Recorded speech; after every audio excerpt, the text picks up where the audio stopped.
The Eafp podcast. As electrifying as a hairdryer thrown into a hot tub, my friend. On the JCA Sports Podcast on Spotify and Anchor app.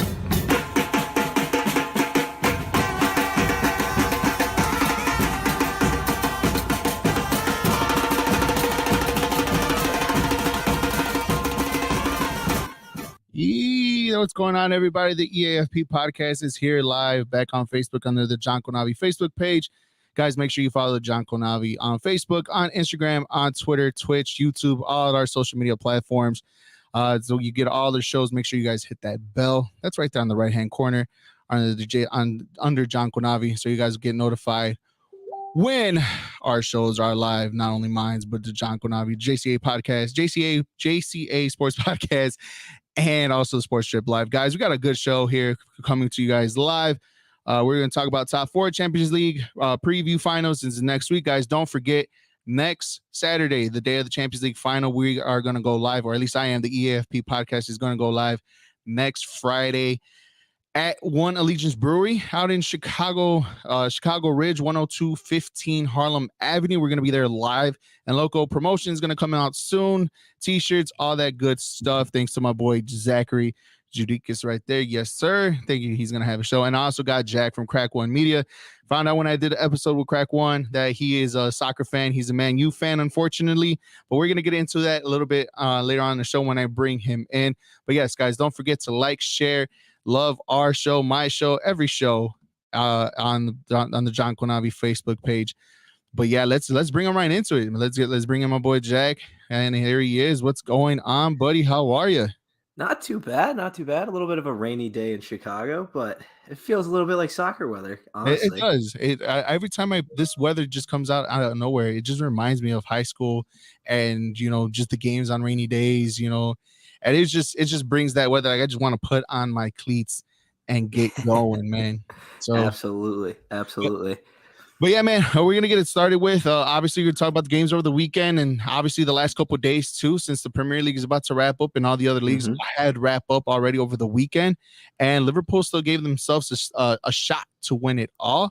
And now they're just, again, how it is all season, 1 point behind. Is there any possible way that they could probably make this miracle and actually go for not one, not two, not three, but 4 trophies in one season, bro? Do you think they can actually do it? Well, they've got the Wolves on Sunday. I think they can beat them. It might be a hard fought match for about 45 minutes, but I do think Liverpool will be the better side in that. Man City's got Aston Villa, a little bit of a tougher side, in my opinion.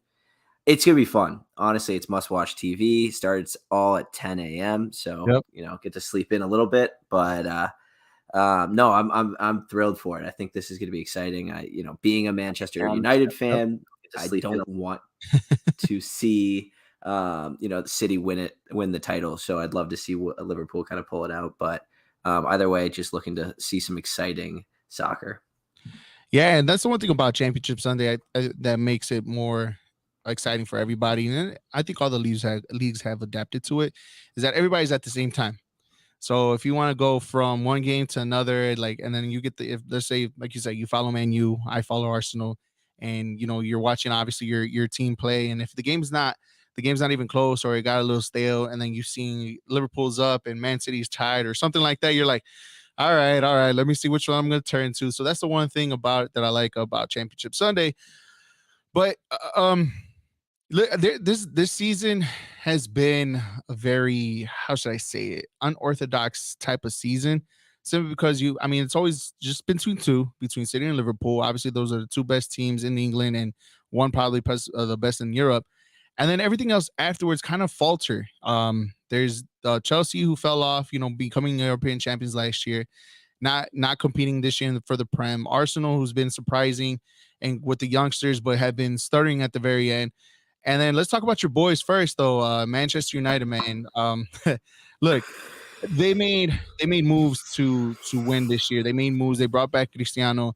They made moves to brought in Varane, a World Cup winner, Champions League winner, all this, and yet I think this is going to be the lowest point total that they had in their history. Am I correct? I think it's that or close second. I can't remember off the top of my head, but it's been It's been painful. I think the one positive we could look at is that Erik ten Hag is coming in. He landed in Manchester, I think, in Monday. So I'm very excited for his realm to start. Starting in Ole at the beginning of the year, and it was a sluggish start, and then kind of going to Ragnick has been, not exciting as well. I never understood that one. I don't know. It looks even worse now knowing that, I'm glad they brought in Tehan, but knowing that they were going to replace him, yeah, I think it looks worse for sure. You have the Greenwood arrest in the middle of the season. Injuries kind of stacked up. Pogba's kind of drama has been kind of carried on throughout the year as well. It looks like he's going to be gone at the end of the year with free transfer. So, yeah, you can see how it was very easily the worst point totals that they've had ever potentially. There's no way to put it. It's been a tough year. Out of the rebuild that we've seen for Man United, this has been one of the hardest years after bringing in your kind of one of your legends in Ronaldo. So tough. It's very tough. Yeah, it's super tough, and the fact that they probably, most of them, I know some pundits and some people that I know who are Manchester United fans outside yourself, said that this was possibly going to be the year for them to kind of win it all. If not win it all, contend for the title, but for sure FA and obviously the Carabao Cup with the ones that they were just kind of eliminated very, very early into the season 2. And then Champions League, they made some noise. Obviously, it started off slow. I think they lost or tied to Young Boys first game of Champions League, but even then they never looked convincing. Even in their wins, man, what does Man U have to do next year to get back, at least to scratch up, or at least to contend with the Liverpools and even the city rivals? Oh, did you lose me? I think I lost you, right? Oh, you can't hear me? I think that's more on your end. My end? No. Hold on. Yeah, we're having technical difficulties. If I have Jack here from Crack One Media, it says I got saying that you chose to mute your mic. So I don't know if that probably is on your end.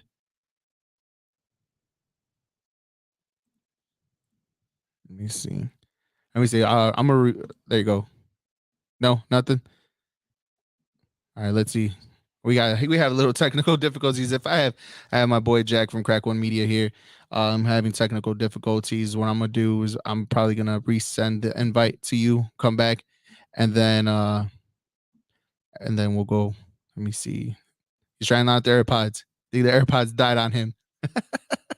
You get this on live TV, man. You get this. He's at lost audio. So let's see. Let me see. Jack. I'm gonna remove you real quick, man, and bring you right back in, and then see if that works. So hopefully he'll be back. See if he gets it fixed real quick. But yeah, we're talking about Man U and what they have to do. Yeah, it happens.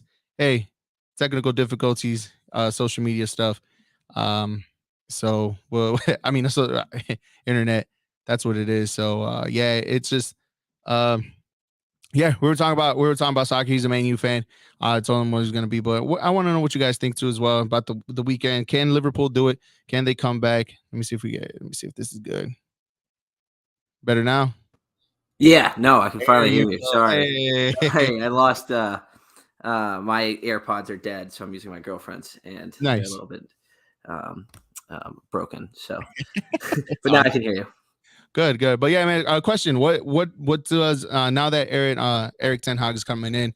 What are the moves What are the necessary moves that Man U need to make to at least contend for next year? To contend for the Prem. Get younger. And I think when you say that, you ask the question of what happens with Ronaldo. I was reading something earlier. It looks like he's got a place. I think Erik had nice things to say about Ronaldo.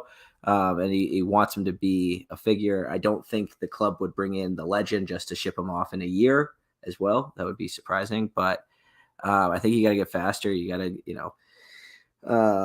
I've also seen that he might target some of these guys he had at Ajax or Ajax. I can't say it, but Ajax, yeah. So it would be interesting. I think you'll see some turnover finally. I think you'll finally see Matic has said he's going to be gone at the end of the year. like I said earlier, it looks like Pogba is going to be gone. So there's going to be some new faces. I think a lot of turnover. Hopefully you can kind of get Harry Maguire out of the lineup. I don't think that will happen, but I can almost hopefully guarantee that he will not be the captain next year. So it's replacing Maguire. I think, you got to find someone to hopefully fill the steps with Fernandez to kind of fill that gap that Pogba will leave, get a little bit faster. And I know they've been linked to Calvin Phillips from Leeds. It sounds like Man City's getting in that race as well. It's actually kind of, I went to high school with Jack Harrison, who's on that team. So it's kind of, it's fun to watch Leeds. And I was, he was in the Man City organization for a little while. So hopefully if he keeps building a good name, maybe someone will take another look at him out of Leeds. But no, I want him to get younger, faster, and kind of erase this title that they've held for the last few years.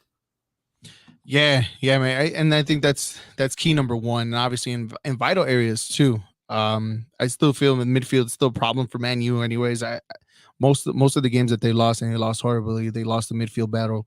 I've never gotten the Fred situation. I still don't understand it. It's unfortunate what happened to Paul Pogba. That's a world-class player. I felt like his desire of playing for that club is no longer there. And you kind of slowly see it. You saw it, within the last couple of years too. Matic, his best years are already behind him. They still got Juan Mata, who is still there. So, you're right. You're getting younger at vital areas. Calvin Phillips will be a great fit for them, honestly. But I feel like there's the one thing that hurts them. Like, it's not being in Champions League, and I think that's the one situation that, if they're gonna go, I think Erik ten Hag has to do what he probably did in Ajax and probably find a way to build his players around the youth organization, because that's what Ajax is known for. All right, they're known for bringing in their players from their youth system, and then bring in other players from around the world and just bring them in young and develop them from there. There's always one player that, I follow Ajax because of one player, and that's Edson Alvarez. And I think he's a phenomenal player. He's Mexican. I feel like he'll play anywhere and fit anywhere, any system perfectly, because not only he plays the central midfield position perfectly, but he's also a center back. And I ain't gonna lie, man. I feel like he fits that mold of what Man U needs. Obviously, they also have Donny van de Beek, I'm pretty sure, who also played with him in Ajax and too, and he's probably gonna have a role there in the midfield role. He has players. He does have players, but can he mold them together? Plus, they already have a chant for him. I don't know if you saw. They already have a chant for Ten Hag, and it's pretty hilarious. But yeah, it is funny. at the end of the day, though, man, like, does them being and I know the answer to this, but I'm still going to ask you this question. But does them being in the Europa League hurt their chances of bringing in those big time players, or does it actually help them? We'll see. It's been, you saw the addition of Jadon Sanchez last year, and you thought that would be much more impactful. Now it hasn't, and I know that there's been some injury and illness there. I think he's returning hopefully this weekend. But right now, we got to stay out of what's the one below it? The Champions Europa League? No, below the Europa League. The Europa Conference? Yeah, they're on the border of the conference right now. Yeah, if they don't win them on Sunday, Sunday. So that's my focus. You got to close out the season on a good note. It's Crystal Palace. You want to beat them, and yeah, I think this year they're going to suffer in the transfer market because you said it. It's the Europa League and it's not the Champions League, and you're known as a club as big as they are, and fall into that second tier of being that club of Manchester. Manchester City is kind of solidified their spot as the top club in the city. Mm-hmm. You got to make yourself relevant before people want to go there as a destination. You see that in all major sports. And no one wants to play for a Europa League. They want to play for a Champions League. And when you've got the same teams with the same amount of money that are eager to sign you, it's like I said, Phillips was linked to City today. So, I think if he had to think about it and they're offering the same money, what would your easy choice would be? I'm going to go and win, or at least play in several champion finals, or in, winning situations for winning the Premier League. So, I think it's just finding the relevancy again. It's really, that's the important part for me. Yeah. No, definitely 100% because I know exactly how you feel with the team that I root for as well. So I know the feeling. I know the feeling. You guys are listening to the Eafp podcast here on Facebook, Twitter, Twitch, and YouTube. Guys, make sure you follow the John Konavi Facebook page. And not only on our page, also listen to us on Anchor, on Spotify, as you get all our previous shows, including this one on there too. As well as I got my boy here, Jack from Crack One Media. He's also a soccer head myself. Just like myself, he's first time onto the show, so I'd like to thank you guys. And also make sure, like I said, every week, every day, I am posting on the show that I am going live at One Allegiance Brewery in Chicago Ridge, 10215 Harlem Avenue, for the Champions League final. That's next week, Saturday. I'll be there doing the pre and post game, so I'm there for 3-4 hours. So you enjoy it while we can. Trying to bring as much people. It doesn't matter who you support. It's whether like myself, an Arsenal fan, like Jack, a Man U fan, or anybody else in between, Mexican, American, doesn't really matter. Just want everybody to come in. Promotion will be coming out soon, so make sure you guys follow me on my Facebook page and the John Konavi Facebook page to find out the promotion. So it's gonna be a good time. Yeah, man. Like I said, Arsenal. But let's talk about next week. Let's talk about next week in the Champions League final, man. And it's an enticing one too as well. We got the rematch of a few seasons ago between Liverpool and Real Madrid. Real Madrid got there in the most exciting fashion that you could think of. Had a tougher road than Liverpool did. Liverpool kind of eased their way. Only had a little hiccup in Villarreal. But with all that being said, with Liverpool winning the League Cup, with winning the FA Cup this past weekend against Chelsea, with the Prem still available to them on Championship Sunday, 1 point behind Man City, and now they got the final. Can Liverpool do the impossible in winning the quadruple? It starts with stopping Karim Benzema, that's for sure. Yeah. 11 games, 15 goals. The dude's been on a tear. You got to be careful with Vinicius Jr. He's probably the fastest, if not one of the fastest guys in the world. So you're going to be looking for them to spread out the field with speed and then skill in power with Benzema kind of in the middle.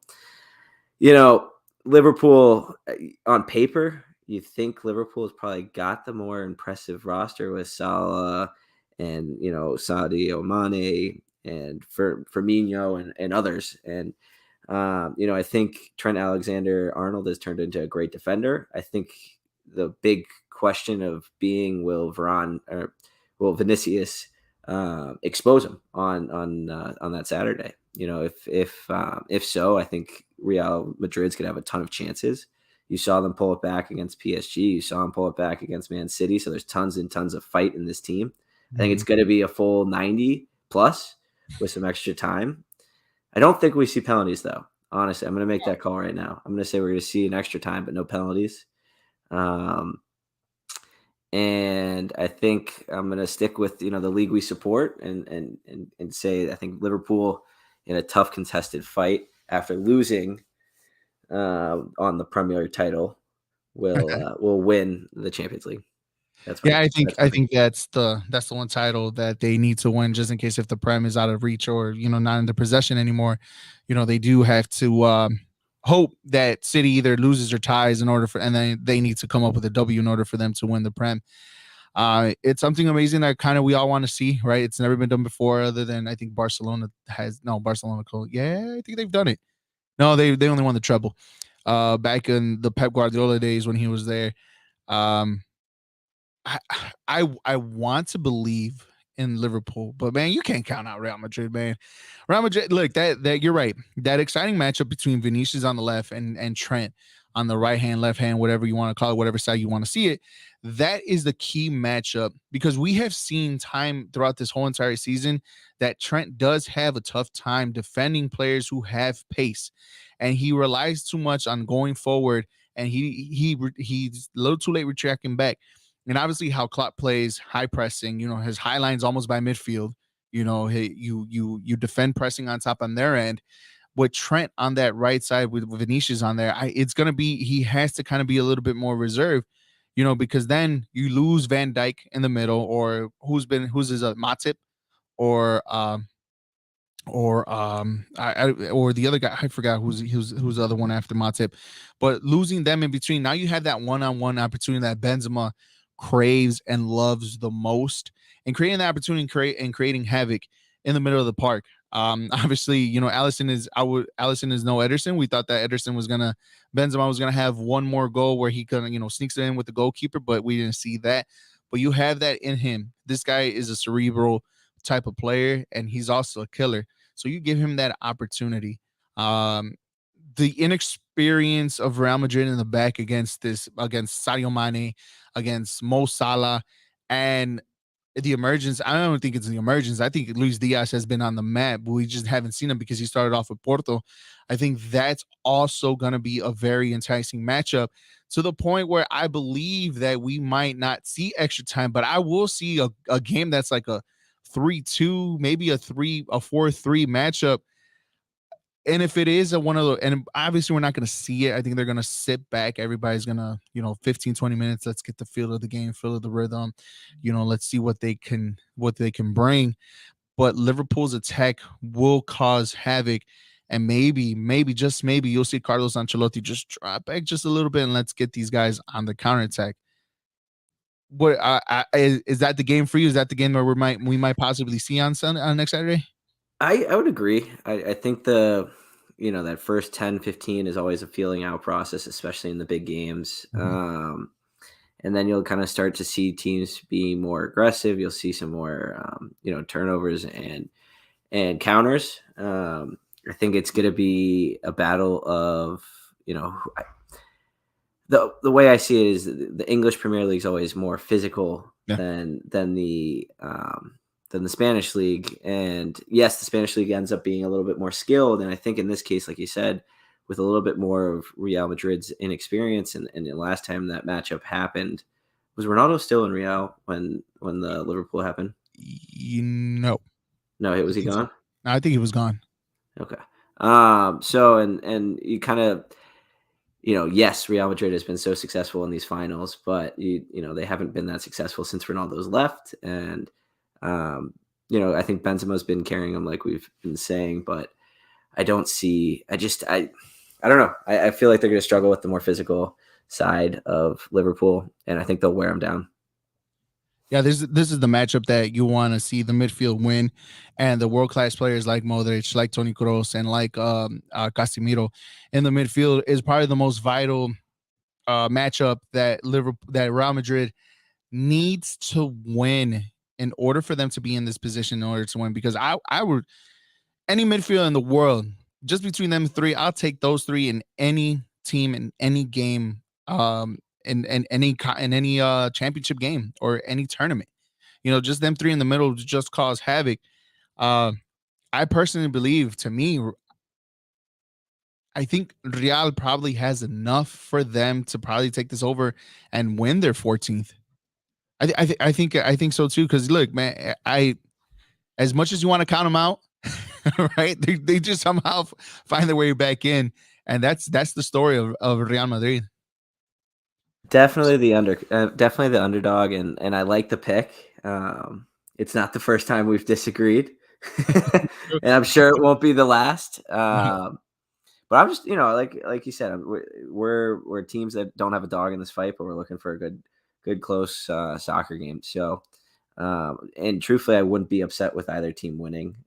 Probably, I guess we'd be more attached to Real winning in the sense of not wanting Liverpool. But like I said, I'd rather see the Premier League on top of the world than anything else. But I don't know. I think it's gonna be a good game. That's for sure. A fun match. Yeah, definitely 100%. As I got the other 1/3 of the JCA podcast here, Jonathan Pelayo said, "A la Madrid." Y nada más. I think that's the perfect way to sum everything, guys. You're listening to the Eafp podcast here on Facebook Live under the John Konavi Facebook page. My boy Jack here from Crack One Media. You can always join in on the conversation. I have the link on there. If you guys want to join, we'll talk about soccer all day, every day, or at least for the next 5 minutes. So, but yeah, Johnny said, "A la Madrid nada más." We know who he's going to go for. Liverpool is in his money in the back pocket. So, I'm just kidding. Real Madrid. This is the biggest, I guess I can't say biggest Real Madrid fan, but he will follow and watch them a lot more. He's mainly more a Cristiano Ronaldo type of guy. So that's another guy that's on the Manchester United bandwagon for just a little bit. So, hey man, real quick. I know Messi's the biggest news that came out today was Messi coming to the MLS this after next year's contract. After his contract expires with PSG next year in 2023, he's going to Inter FC. I don't know if you guys seen that or saw that, but him and Inter. This is the contract. You ready? He's going to be the highest paid player in MLS, right? Plus, he's going to own 35, I think it was 30 or 35% of the club. Basically, his money is going to go into Inter FC. So it's him and David Beckham that own that club. And now we're going to see Messi in the United States. I know that's going to be the highest ticket everywhere you go, right? And then I got John here saying that Messi's a bust at PSG. I was thinking about it. I mean, it's crazy to think you won't see Messi or Neymar or Ronaldo or any the big names we've been used to in these finals. I guess Salah and Mo Salah is kind of the repeat. But yeah, no, I think that's insane. I honestly didn't even see that. I think after I went to the home opener for the Fire this year, and it was an exciting atmosphere and an exciting game. And I'm starting to get more into the MLS as the season's been going on. The Fire have sucked, so that's not what we're here to talk about. But so understandably so, man. And you're right; they suck. They've never captivated anybody's attention since the move to Bridgeview. Am I wrong? Yeah, I can't say his name. Shaqiri move was exciting to a certain extent. I mean, the Schweinsteiger move a few years ago, it seemed like he was just they're done. I don't know if Shaqiri is exactly yet, but Schweinsteiger was pretty done by the point he got here. It won't be the case with Messi. I think you're going to see the talent and skill. You saw it when Ibrahimovic was here. I know that's more of a size and skill mix rather than just skill and a little bit less size, obviously, on the Messi side. But I think he's going to tear up this league. I didn't realize he was going and buying in. That's a heck of a deal. It will make him want to win more, knowing that it fills his pockets. But no, it's good for the MLS. I mean, if you're going to attract these stars, it's going to attract the attention here. And I think you and I can both agree that the MLS needs to continue to grow. And I think you said on our podcast that your national team is Mexico, but I'd love to see, both these North American continents and Canada, make it far in these World Cups and these other countries in Europe and everything to respect us as players. So. Look, man, I've given Mexico a little less shots to come out of the group stage this year, man. This team doesn't convince me at all, but that's another podcast for another day for sure. I know John put on the chat right here. Do you guys believe the rumors of Cristiano going back to Real Madrid? I don't simply the fact because I don't think there's a spot for him at all in that team. I think they've done enough to finally move out of that Cristiano Ronaldo phase, and the team that they've built now doesn't fit Cristiano Ronaldo's mode anymore, right?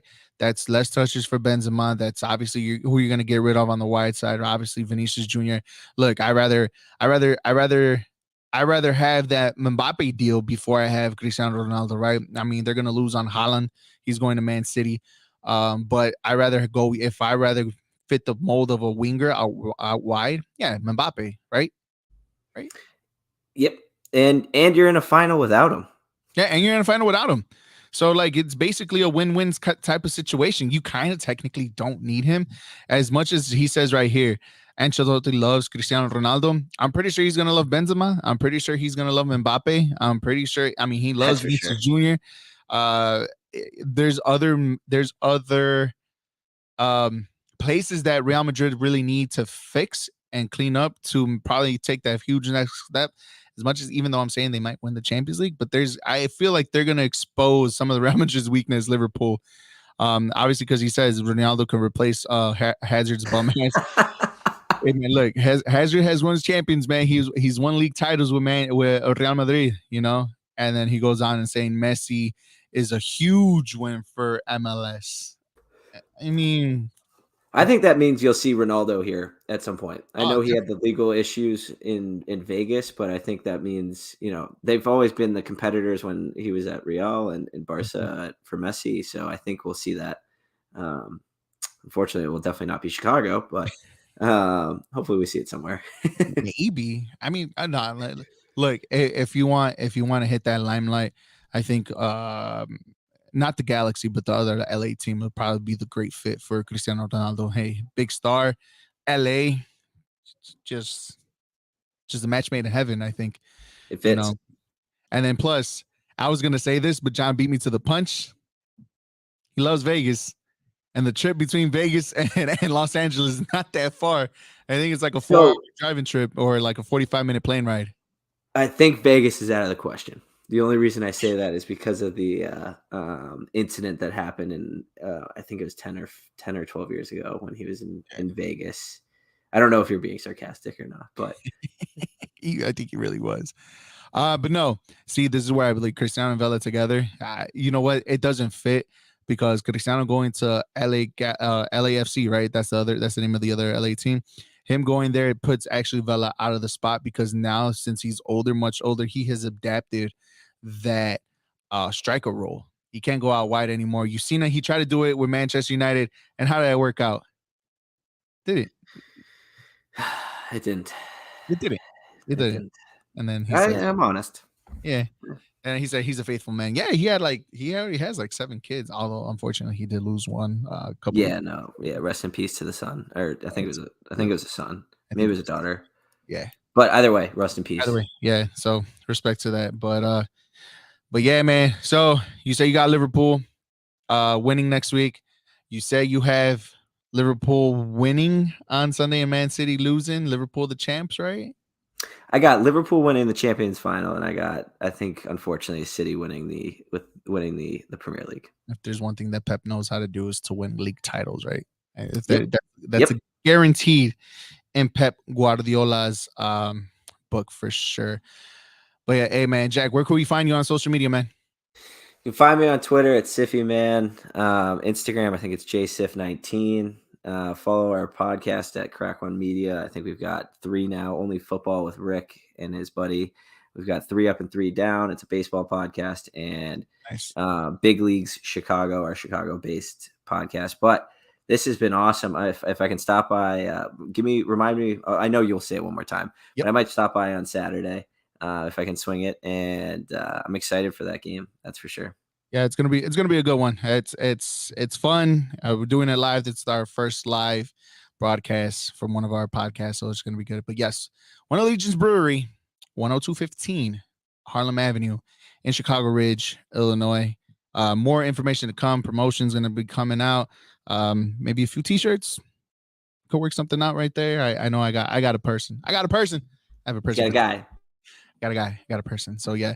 Hey man, Jack, thank you very much for joining me on the podcast, man. You're welcome anytime. I'm here every Wednesday. Thanks for having me. Oh yeah. I got some buddies. Like I said, I'm gonna hook you up with that guy, with one of my friends. He's another Arsenal fan. You guys will hit it off. And I think next week, if you've watched any of the YouTube of Eafp TV, I think it's gonna be another one of those podcasts, the American style, man, because man, do I have things to say. I know you do. I know you do. But appreciate you letting me join you. Thank you for hopping on. Thank you everybody for watching and listening and joining on. John, thank you. The other third for the JCA Sports Podcast. Guys, don't forget, JCA Sports Podcast will be on tonight at 9:00 right here on John Conavi, Facebook, Twitter, Twitch, everything else. Make sure you follow us on the social media. Sports Strip Live will be live tonight, I believe. If not, next week. Don't hate me for that part. But once again, thank you, Jack. Thank you, everybody. This has been another episode of the Eafp Podcast here on Facebook Live. Until next week, y'all. Peace.